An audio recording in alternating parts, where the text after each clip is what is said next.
नमस्कार। मेरे चैनल में आप सभी का बेहद स्वागत है। महाभारत युद्ध का 17वां दिन समाप्त हो गया था। अर्जुन के हाथों कर्ण वीर गति को प्राप्त हो गए थे। अहंकार के वशीभूत होकर युद्ध के उपरांत अर्जुन भगवान श्री कृष्ण से कहते हैं, हे केशव, बड़ा अभिमान था कर्ण को अपनी धनुर्विद्या पर। वह हमेशा मुझसे बराबरी करने का दुस्साहस करता था, परंतु वह मेरे बराबर तो क्या, मेरे चरणों की धूल के बराबर भी नहीं था। कर्ण जिसका सिर हमेशा ही अहंकार से उठा रहता था, आज उसी कर्ण का सिर मैंने उसके धड़ से अलग कर दिया है। माधव, आज मैंने कुरुक्षेत्र की उस पावन भूमि पर कर्ण का सारा गर्व, सारा अभिमान और सारा घमंड चूर चूर कर दिया है। केशव, मैंने उस अभिमानी कर्ण को बार बार पराजित किया है।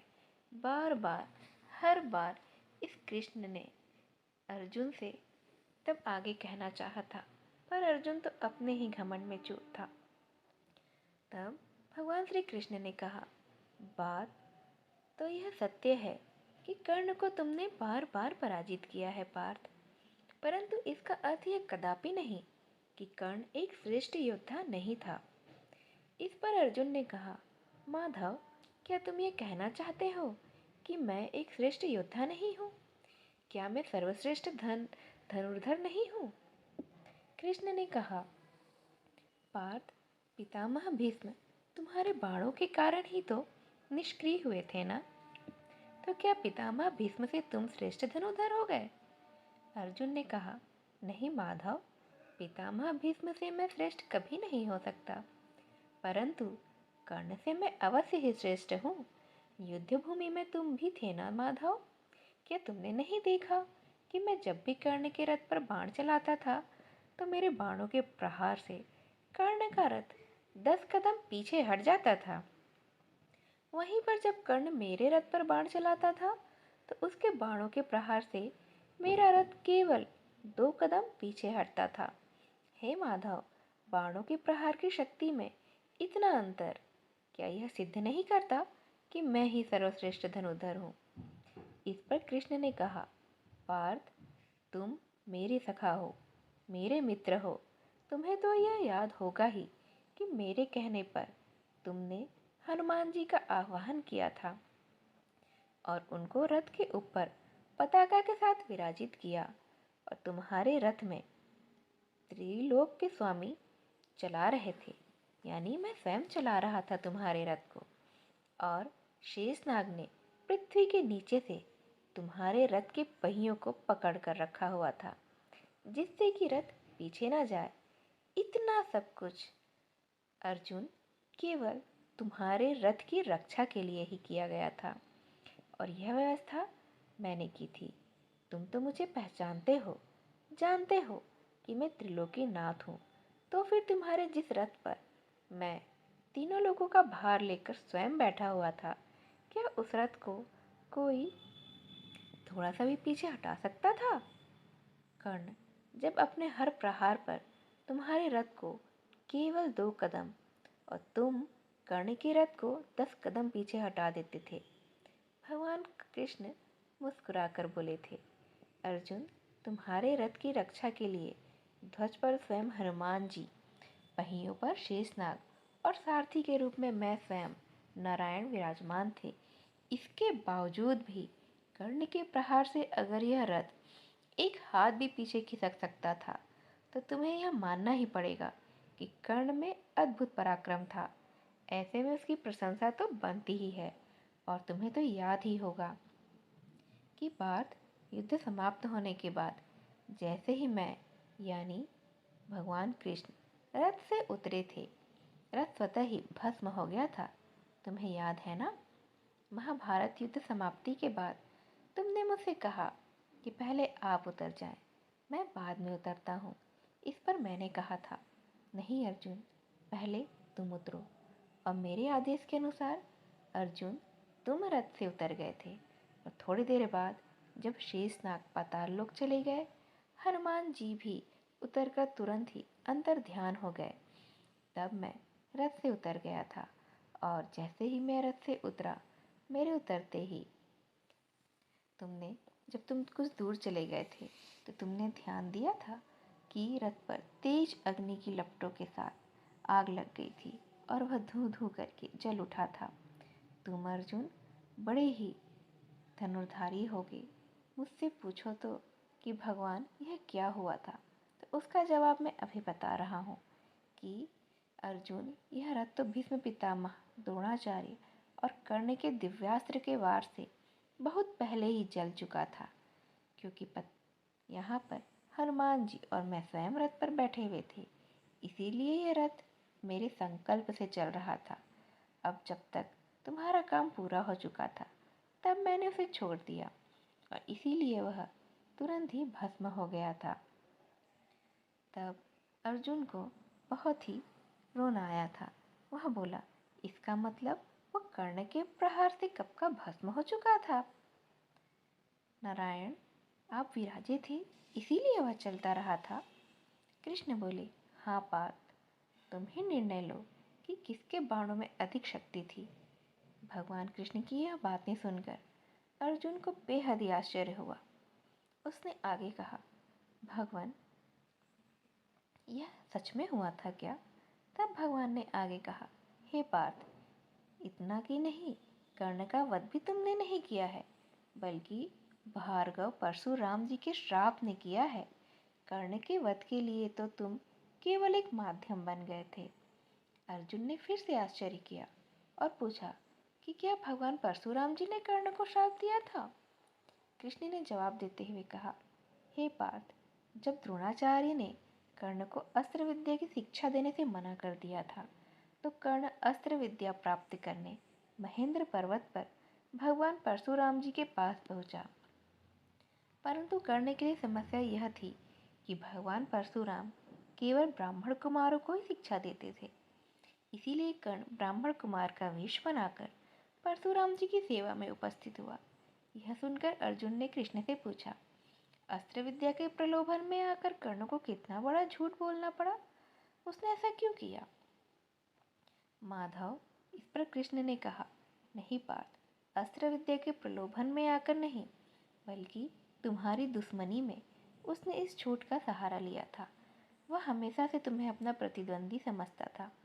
इसीलिए द्रोणाचार्य से शिक्षा लेकर जब तुम अस्त्र शस्त्र में संपन्न हुए तो तुम्हारा सामना करने की क्षमता प्राप्त करने के लिए ही कर्ण ने भगवान परशुराम जी से विद्या प्राप्त की। पार्थ, कर्ण ने गुरु की इतनी सेवा की कि परशुराम जी ने एक एक करके कर्ण को समस्त दिव्यास्त्र की विद्या प्रदान कर दी थी। एक दिन परशुराम जी कर्ण की गोद में ही सिर रखकर सो रहे थे। उसी समय एक भयानक रक्त पिपासु कीड़ा कर्ण को काट लेता है। कीड़े के काटने से कर्ण को अत्यंत ही पीड़ा होती है, परंतु यह सोचकर कि उसके हिलने मात्र से उसके गुरु के विश्राम में बाधा पड़ जाएगी, कर्ण सारी पीड़ा को चुपचाप ही सहता रहता है। परंतु कीड़े के डंक मारने से कर्ण के जांघ पर एक घाव हो जाता है। उस घाव से बहने वाले गर्मा गर्म खून के इस स्पर्श से परशुराम जी की नींद खुल जाती है। परशुराम जी की नींद खुलते ही कर्ण ने उस रक्त पिपासु कीड़े को मार दिया था। यह देख परशुराम जी बेहद ही क्रोधित हो उठे और कर्ण से बोले, कर्ण, तुमने मुझे धोखा दिया है। तुम ब्राह्मण हो ही नहीं सकते। तुम ब्राह्मण नहीं हो। अवश्य ही तुम किसी उच्च क्षत्रिय परिवार से हो, किसी राजवंश से हो। जो मनुष्य एक कूड़े को इतनी ही निर्दयता से मार सकता है वह ब्राह्मण कैसे हो सकता है? कर्ण, तुम ब्राह्मण नहीं हो, तुम एक क्षत्रिय हो, तभी तुमने इतना दर्द इतनी आसानी से सहन कर लिया है। क्षत्रिय कर्ण विलाप करते हुए बोला, मुझे माफ कर दीजिए गुरुदेव, मैं तो एक सूत का पुत्र हूँ। मेरी माता का नाम राधा है, इसीलिए लोग मुझे राधा पुत्र कर्ण कहते हैं। हे गुरुश्रेष्ठ, आपने अस्त्र विद्या की शिक्षा ग्रहण करने के लोभ में ही मैंने झूठ का सहारा लिया था, क्योंकि आप सिर्फ ब्राह्मण कुमारों को ही शिक्षा प्रदान करते थे। इसके अतिरिक्त किसी को भी अस्त्र विद्या की शिक्षा नहीं देते थे। तब मैं क्या ही करता। गुरुश्रेष्ठ, मैं विवश था। परशुराम जी ने क्रोध में कहा, विद्या अपने गुरु से झूठ बोलने वाले के काम कभी नहीं आती है कर्ण। अस्त्र विद्या के लोभ में तुमने मुझसे छल किया है, मुझे धोखा दिया है। इसीलिए मैं तुम्हें श्राप देता हूँ कि जब तुम्हें मुझसे प्राप्त हुई विद्या की, मुझसे प्राप्त हुई शिक्षा की सबसे अधिक, सर्वाधिक आवश्यकता होगी, तब यह विद्या तुम्हारे किसी भी काम नहीं आएगी। तुम अस्त्रों को प्रकट करने वाले मंत्र भी भूल जाओगे और तुम जिस रथ के ऊपर खड़े होकर युद्ध करोगे वह रथ भी तुम्हें त्याग देगा और तुम्हारे रथ के पहियों को भूमि निगल जाएगी। भगवान कृष्ण ने आगे कहा, हे मित्र, इसीलिए मैं कहता हूँ कि कर्ण को तुमने नहीं बल्कि उसके गुरु के श्राप ने मारा है। और इससे भी बड़ा सत्य तो यह है कि यह युद्ध जो कर्ण के जीवन का सबसे महत्वपूर्ण युद्ध था, उसने यह युद्ध भी जानबूझकर हारा है। इस पर अर्जुन ने बेहद आश्चर्यचकित होकर कृष्ण से पूछा, यह युद्ध जानबूझकर हारा है? यह क्या कह रहे हो माधव? तब कृष्ण ने कहा, हाँ पार्थ, तुम नहीं जानते। जब कर्ण कौरवों के सेनापति बने तो मैं उससे मिलने उसके शिविर में गया। मैंने उसे अधर्म का साथ छोड़कर पांडवों की ओर से लड़ने के लिए कहा था, परंतु कर्ण ने कहा कि भले ही दुर्योधन अधर्मी हो, फिर भी वह मेरा मित्र है और दुर्योधन से मित्रता निभाना उसका प्रथम धर्म है। इसीलिए वह प्राण त्याग देगा, परंतु अपने मित्र दुर्योधन को धोखा नहीं देगा। और वही कर्ण ने किया भी। अधर्मी दुर्योधन से मित्रता भी निभाई और महाभारत के युद्ध में अपना प्राण त्याग कर दिया। धर्म की विजय का मार्ग भी उसने आगे प्रशस्त किया है। मित्र, तुमने कभी कर्ण को समझा ही नहीं। तुमने कर्ण के अंतर्मन में कभी झांक कर देखा ही नहीं। कर्ण एक महान आत्मा थी। कर्ण जैसे योद्धा और कर्ण जैसे दानवीर युगों युगों में कभी कभार ही पैदा होते हैं। हे अर्जुन, अगर कभी तुम्हें कर्ण के जीवन के पूर्ण सत्य का पता चलेगा तो तुम स्वयं ही धरती पर सिर रख कर उस महान आत्मा को प्रणाम अवश्य करोगे। यह सब सुनकर अर्जुन का सारा घमंड चूर चूर हो गया। इस कहानी में हमें यह शिक्षा मिलती है कि व्यक्ति को लगता है कि उसका प्रभाव, बल, बुद्धि से ही सब कुछ हो रहा है, लेकिन जीवन में ऐसा बहुत कुछ होता है जो प्रभु की कृपा, गुरु की कृपा से ही हो रहा होता है। पर हमारा अहंकार कृपा को इस मानने के लिए तैयार ही नहीं होता है और वह हमें किसी न किसी तरह से इस भ्रम में डाले रहता है कि हम सब कुछ कर रहे हैं, हमारे बिना तो कुछ हो ही नहीं सकता है। तो यह थी आज की वीडियो मरते हुए कर्ण की, जो एक महान योद्धा, महान दानवीर था, जिसे उसके श्राप ने ही मार डाला था और वह एक सर्वश्रेष्ठ धनुर्धर भी था। पर आज उसे हम दानवीर के नाम से ही जानते हैं और श्रेष्ठता के लिए अर्जुन को जानते हैं। यह वीडियो आपको कैसी लगी, यह हमें ज़रूर कमेंट बॉक्स में लिखकर बताइएगा और ऐसी ही और वीडियो के लिए मेरे चैनल को लाइक और सब्सक्राइब जरूर कर दीजिएगा। ऐसी वीडियो के साथ हम फिर से आपसे मिलने आएंगे। तब तक के लिए धन्यवाद।